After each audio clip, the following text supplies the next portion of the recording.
Welcome to Talking Tactics. Winter is here, the first snow has fallen, and temperatures are dropping rapidly all over Ukraine. With winter comes the usual chaos, traffic accidents, heavy winds knocking down power lines.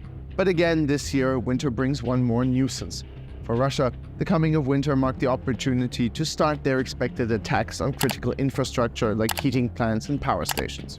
On Friday, the 24th of November, they launched a swarm of Iranian Shahed suicide drones. While cities like Odessa and Kherson and almost any city close to the front line endure this on a daily basis, the attack on the capital was the largest in months. The Ukrainian Air Force said that the Iranian-designed Shahed drones used by Russia were launched from two directions, Primorsko-Akhtarsk and Kursk.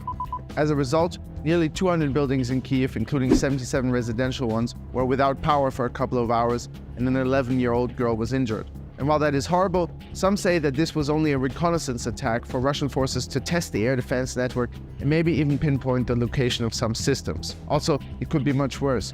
Ukraine's air defense boasted an over 90% success rate, thanks not only to modern systems provided by the West, but also clever repurposing of old Soviet weapons. And that, even though Russia has upgraded their Shahed drones. From the debris, for example, we can see that they have been painting them black. The spokesperson of the Air Force of Ukraine, Yuri Ignat, stated, "We can now see they've used carbon fiber. Carbon is an absorbing material for radar signals, and as for the black color, it doesn't take a rocket scientist to understand." And he's right. If you think about it, it seems so obvious that you wonder how they didn't come up with that idea earlier. Anyway, just in time for the winter terror, President Volodymyr Zelensky and his defense minister have announced the formation of a 20-nation air defense coalition. Створена відповідна коаліція розвитку ППО. Лідерами в її організації є Німеччина та Франція. Я дякую за таке лідерство. News coincides with the German announcement to send an additional Patriot battery and Iris-T defense systems to Ukraine. Good news, because without Western help, Ukraine would literally be sitting in the dark right now. For example, the news agency Reuters published a video of the night attack. The explosions we see on the video look a lot like advanced hit efficiency and destruction ammunition, also called a HEAD. This ammunition is programmed to release a cloud of sub-projectiles just ahead of a target. It's kind of like the dart version of cluster munition. That makes it effective because it doesn't actually have to hit, for example, a drone, but get just close enough. So, with a high degree of probability, what we see here is the work of ultra-modern Skynex or Sky Ranger air defense systems, which use such ammunition. Several such systems were transferred to Ukraine during the past year, and they represent an important step to improving Ukraine's air defense. Skynex and Sky Ranger are both very similar. Both are produced and sold by the German defense giant Rheinmetall, although the original design is Swiss. Skynex is a large and complex air defense system that comes in different dimensions, but Ukraine received two mounted on a new Rheinmetall 8x8 military truck. They use a 35mm Oerlikon MK3 revolver cannon. The Sky Ranger 30, the newer version of the Sky Ranger 35, is built on the chassis of a Boxer armored vehicle. In addition to the 30mm revolver cannon, it can fire two short-range surface-to-air missiles. The gun has a range of around 3,000 meters, the missiles between 5 to 8 kilometers. The basic idea is not that new, it's just a gun on some wheels, but super advanced and highly mobile. In some ways similar to the German Gepard, we just did a report from the field of that gun in action. You can check it out. Western systems like these are fundamental to protecting the Ukrainian population, and we would like to go into a little bit more technical detail. The Patriot, or Phased Array Tracking Radar to intercept on target, is basically the Rolls-Royce of air defense. The Patriot can track an object at up to 100 kilometers and up to altitudes of over 24, depending on the missile used. So you can imagine a kind of bell around the position, the area of potential engagement. But the system is smart and will typically wait to engage a target until it has the highest probability of kill. That's typically somewhere between 5 and 25 kilometers. The Patriot is a lot more than just a truck with some missiles on it. The system includes a high-tech radar that combines surveillance, tracking, and engagement of potential targets. A so-called Engagement Control Station, or ECS. It's the command center. While the system does a lot automatically, the final launch decision requires a human command.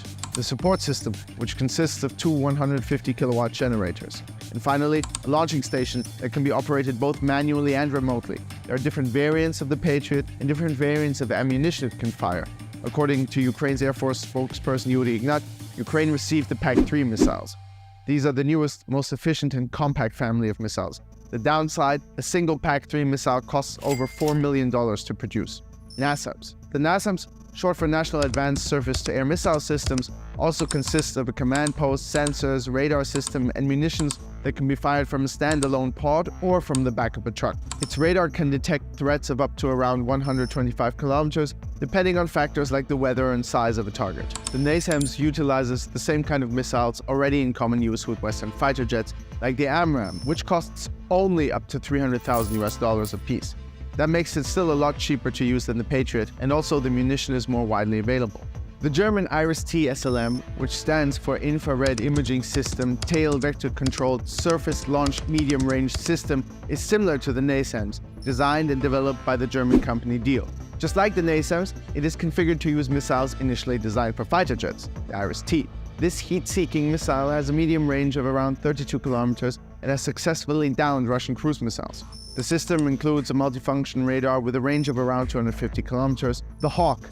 The Hawk is the predecessor to the Patriot. Some active versions are up to 50 years old. It's no longer used in the USA, but many of the country's allies still operate the Hawk, including Spain, which has just announced to send another 6 systems to Ukraine. The Hawk has been upgraded and changed many times over the years. The first version had a range of up to 25 kilometers and an altitude of up to 14.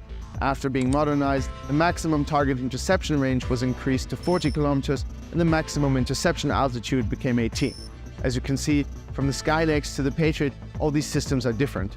Each has its own advantages and disadvantages, like cost effectiveness, for example. If you're asking yourself which one is the best and which one would benefit Ukraine the most, well, that's kind of the wrong approach. First of all, Ukraine is a big country. President Zelensky once said one would need 50 Patriot batteries to protect the entire surface. But that probably won't be enough, because what will protect the air defense systems? That brings me to the next point. The best air defense you can have is not System A or System B, but an integrated network of systems. The word network meaning not only different air defense systems that are spread out over a certain area, but ones that are layered, so protecting each other, and in best case, they're all connected by a central command. In conclusion, a combination of systems like the Sky Ranger, which are super effective for taking out drones, and systems like the Patriot, which can protect an entire city from large cruise missiles like the Kinjal, is what it takes to make sure that the lights in Ukraine stay on, and the country doesn't freeze in darkness. Thanks for watching Talking Tactics. Hit like and subscribe, and see you next week.